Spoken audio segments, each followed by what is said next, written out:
টিএসসিতে চারিদিকে লোকে লোকারণ্য। কোনো জনসভা, প্রতিবাদ সভা কিংবা সাংস্কৃতিক অনুষ্ঠানে যোগ দিতে নয়, তারা আসছেন বন্যা দুর্গতদের সাহায্যের জন্য।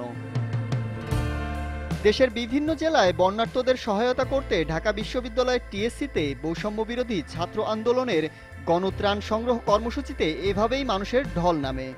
শিক্ষার্থীদের এই উদ্যোগে অংশীদার হতে নিজেদের সামর্থ্য অনুযায়ী নগদ অর্থ কিংবা ত্রাণ সহায়তা পৌঁছে দিতে আসছেন বিপুল সংখ্যক মানুষ।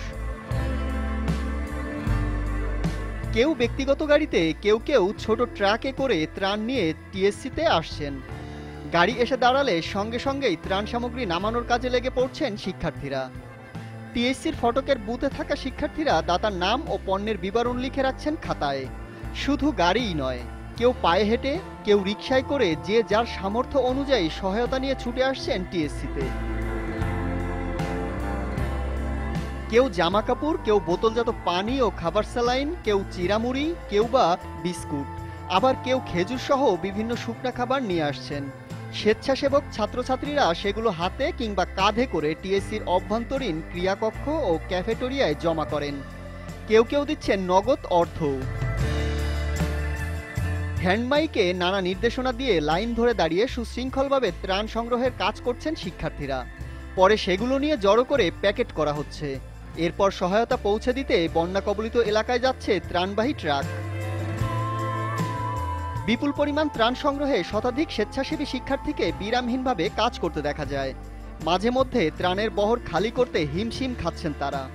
এ সময় বৈষম্য বিরোধী ছাত্র আন্দোলনের সমন্বয়ক ও সহ সমন্বয়কদের এসব তদারকি করতে দেখা যায়। দিনভর বিপুল পরিমাণ ত্রাণ সামগ্রী আসায় টিএসসি ক্যাফেটেরিয়া ও গেমস রুম বিকেলেই পূর্ণ হয়ে যায়। পরবর্তীতে টিএসসির বারান্দায় ত্রাণ সামগ্রী স্তূপ করে রাখা শুরু হয়। স্বেচ্ছাসেবকরা মানব লাইন তৈরি করে টিএসসি গেট থেকে ভেতরে ত্রাণ পৌঁছে দিচ্ছেন।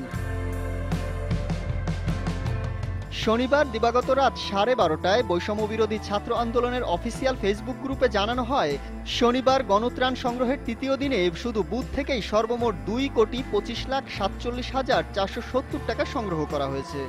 এর আগের দিন শুক্রবার রাত পর্যন্ত 1,42,00,000 টাকা অনুদান সংগ্রহ করেছে তারা।